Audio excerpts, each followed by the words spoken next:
Morning Spirit. Selamat pagi, semangat pagi. Shalom Bapak Ibu dan saudara-saudariku yang dikasih oleh Tuhan Yesus, bertemu kembali di dalam Morning Spirit. Saya berdoa Bapak Ibu, saudara-saudariku semua dalam keadaan baik ya, amin. Tema kita pagi hari ini adalah kasih yang menjadi tanda hidup orang Kristen. Diambil dari Yohanes 13 ayat 34 dan 35. Demikianlah firman Tuhan. Aku memberikan perintah baru kepada kamu, yaitu supaya kamu saling mengasihi. Sama seperti aku telah mengasihi kamu, demikian pula kamu harus saling mengasihi. Dengan demikian semua orang akan tahu bahwa kamu adalah murid-muridku, yaitu jikalau kamu saling mengasihi. Saat ini di dunia ya, kita semua tahu ya, penuh dengan konflik, saudaraku, perpecahan ya, peperangan dan sebagainya. Ini disebabkan karena apa? Kebencian, dendam, iri hati, kesombongan, saudaraku, persaingan dan banyak lagi dosa-dosa. Bahkan perpecahan dan konflik itu juga terjadi di antara orang-orang percaya, saudaraku ya. Sangat ironis. Banyak orang saat ini mengenal kekristenan bukan dari kasihnya, saudaraku, tetapi dari perbedaan dan pertentangan ya. Namun Tuhan Yesus memberikan satu tanda utama kepada murid-muridnya. Bukan tanda kepinteran, saudaraku, bukan tanda karunia-karunia ya, bukan tanda jabatan-jabatan dan kedudukan-kedudukan yang tinggi, bukan. Tetapi tandanya adalah kasih. Pertanyaannya, apakah hidup kita benar-benar menunjukkan tanda itu? Dari Yohanes 13 ayat 34 dan 35 saya ingin membagikan 3 kebenaran dengan tema kasih yang menjadi tanda hidup orang Kristen. Kebenaran yang pertama, saudaraku, perintah baru. Jadi Tuhan Yesus memberikan perintah baru dalam ayat ini, kasih yang berasal dari Tuhan Yesus.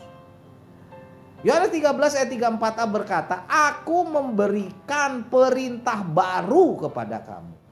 Nah, Tuhan Yesus menyebut perintah baru, saudaraku, bukan karena kasih itu baru, bukan. Tetapi karena standarnya yang baru. Seperti aku telah mengasihi kamu. Itu standarnya, saudaraku.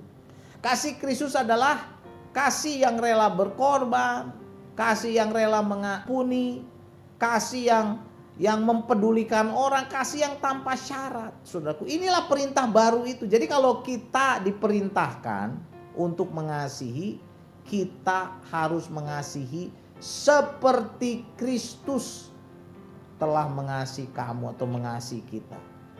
Jadi kasih ini bukan kasih yang biasa, saudaraku, hanya emosional semata atau karena kita bestie sama orang itu, bukan. Tetapi ini adalah kasih ilahi, kasih yang aktif, kasih yang rela berkorban memberi. Kasih ini terlihat nyata ya dalam Yesus melalui apa? Melalui salib. Yesus tetap mengasihi saat disakiti.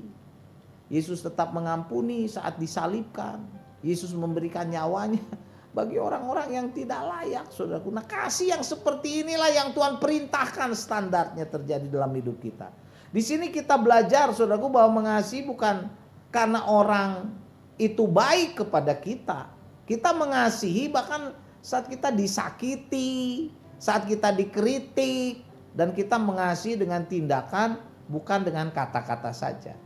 Seperti seorang ibu, kalau saya boleh gambarkan, yang merawat anaknya, memelihara anaknya, memberi anaknya makan, saudaraku, menjagai dia tanpa henti dari kecil.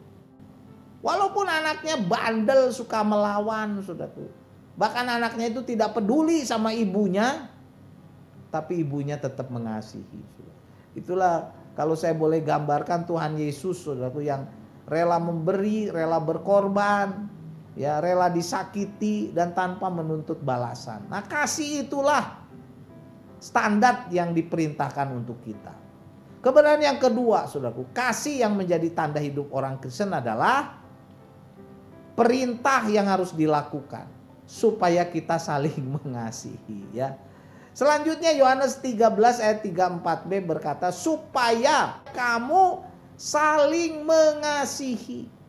Sama seperti aku, kata Tuhan Yesus, telah mengasihi kamu, demikian pula kamu harus saling mengasihi. Supaya kamu saling mengasihi. Di sini Tuhan Yesus memberitakan kepada kita untuk mempraktekkan kasih itu. Supaya kamu saling mengasihi. Mempraktekkan kasih. Kasih yang sejati, saudaraku, itu selalu terlihat dalam tindakan-tindakan, bukan omong saja. Terbukti dalam kehidupan sehari-hari. Kasih yang sejati dinyatakan dalam relasi dengan sesama. Contoh tindakan kasih yang nyata. Dapat mengampuni orang yang bersalah, bahkan bersalahnya berkali-kali menjengkelkan saudaraku, tapi dia tetap bisa mengampuni. Kemudian rela menolong orang yang membutuhkan pertolongan. Jadi bukan hanya ya saya doain saja, enggak, tapi dia menolong. Peduli, memberi bantuan, tenaga, waktu, uang, makanan, minuman. Juga rela menguatkan yang lemah, saudaraku. Jadi dia kasihnya itu peduli. Dan kasih yang sejati itu tidak membalas kejahatan dengan kejahatan, tapi membalas kejahatan dengan kebaikan. Jadi Tuhan Yesus menguji ketulusan hati kita, kasih persaudaraan kita. Ya, dengan saudara seiman atau dengan sesama. Saudara memang enggak mudah ya. Karena seringkali semuanya itu tidak lancar kehidupan kita ya. Ya, ada gesekan, ada konflik, tapi kita harus belajar mengasihi, Saudara. Kita harus membuktikan kasih kita bukan hanya kata-kata saja. Ya, misalnya kita berkata aku mengasihi kamu, I love you gitu ya. Tetapi kasih itu harus ditunjukkan dengan tindakan nyata. Sikap yang penuh kasih dengan tindakan ya. Jangan seperti dua orang yang berkata bahwa mereka saling mengasihi, Saudaraku ya. Tetapi ketika salah satu temannya itu dalam masalah, yang satu hanya berkata, saya dukung dalam doa ya, biar beres. Tetapi tidak ada tindakan berbuat apa-apa, membantu apa-apa. Ya, bandingkan dengan orang lain ya. Mungkin yang dia hanya dengar saja, diam-diam dia datang membantu. Itulah tindakan nyata. Jadi kasih sejati bukan hanya di bibir, di kata-kata saja, tetapi harus dilakukan, saudaraku, dengan tangan, dengan kaki kita dalam tindakan nyata. Dan kebenaran yang ketiga, saudaraku, kasih yang menjadi tanda hidup orang Kristen, kasih tanda yang terlihat. Kasih sebagai kesaksian bagi dunia. Yohanes 13 ayat 35 berkata, dengan demikian semua orang akan tahu bahwa kamu adalah murid-muridku, yaitu jikalau kamu saling mengasihi. Jadi dalam ayat ini Tuhan Yesus mengajarkan kepada kita, dunia akan mengenal, akan melihat kita. Bukan dari tanda gedung gereja, aktivitas rohani ya, penampilan luar, tetapi dari tanda perbuatan kasih kita yang nyata. Kasih satu sama lain, kasih yang rela mengampuni, rela menerima orang apa adanya. Kasih ini menjadi identitas murid Kristus. Kasih inilah bukti hidup yang diubahkan. Kasih inilah yang menjadi kesaksian yang tidak bisa disangkal, saudara. Dunia mungkin tidak membaca Alkitab atau firman Tuhan dari Alkitab, tetapi dunia dapat membaca, saudaraku, kasih dari kehidupan kita orang Kristen.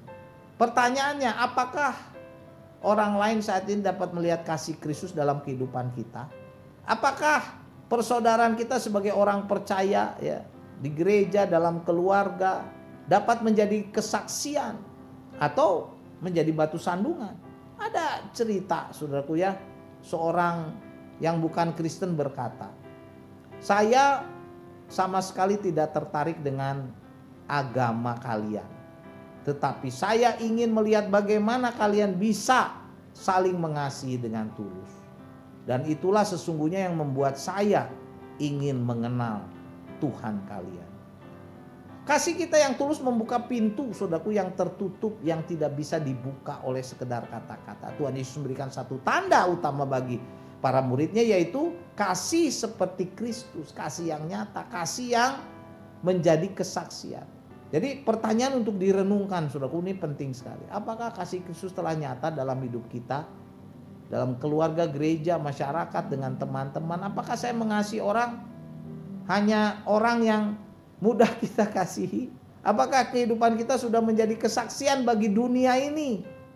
Kasih harus menjadi tanda kehidupan kita sebagai orang Kristen, supaya nama Tuhan dimuliakan. Saudaraku, itulah yang diajarkan dari Yohanes 13 ayat 34 sampai 35. Tuhan Yesus mengajarkan supaya kasih yang menjadi tanda hidup orang Kristen nyata dalam hidup kita. Kebenaran yang pertama, saudaraku ya, perintah baru Tuhan. Apa itu perintah baru yang diajarkan dalam ayat ini? Kasih itu berasal dari Tuhan Yesus. Standarnya harus Tuhan Yesus. Yang kedua, perintah yang harus dilakukan dalam ayat-ayat ini supaya kita saling mengasihi. Dan yang ketiga, kasih adalah tanda yang terlihat. Kasih sebagai kesaksian yang nyata bagi dunia. Amin, saudaraku ya. Yohanes 13 ayat 34 sampai 35 saya bacakan lagi. Aku memberikan perintah baru kepada kamu, kata Tuhan Yesus, yaitu supaya kamu saling mengasihi sama seperti aku telah mengasihi kamu. Demikian pula kamu harus saling mengasihi. Dengan demikian semua orang akan tahu bahwa kamu adalah murid-muridku, yaitu jikalau kamu saling mengasihi. Amin. Mari kita berdoa. Oh Tuhan, biarlah tanda kasih itu nyata dalam hidup kami, sehingga semua orang akan tahu bahwa kami adalah murid-murid-Mu Tuhan Yesus. Dan kami dapat membawa jiwa-jiwa kepada Tuhan Yesus, kepada Engkau, karena hidup kami penuh kasih. Berkatilah kami semua Tuhan. Mungkin kami sedang menghadapi problema, perselisihan, pertentangan, apapun juga. Penuhi kami dengan kasih-Mu supaya ada pengampunan, ada pemulihan, ada rekonsiliasi, ada pembaharuan. Sehingga hidup kami tanda kasih-Nya nyata bagi banyak orang. Dalam nama Tuhan Yesus kami berdoa. Amin. Amin Bapak Ibu dan saudara-saudariku yang dikasih oleh Tuhan Yesus. Seperti biasa kalau kita diberkati oleh Morning Spirit, jangan lupa klik like, subscribe, bunyikan loncengnya supaya bisa mengikuti Morning Spirit ini terus. Dan kalau kita diberkati oleh Morning Spirit ini, bagikan kepada banyak orang supaya banyak orang pun diberkati. Sampai bertemu dalam Morning Spirit selanjutnya. Dan tetap semangat, dipenuhi kasih Tuhan Yesus. Morning Spirit. Selamat pagi, semangat pagi.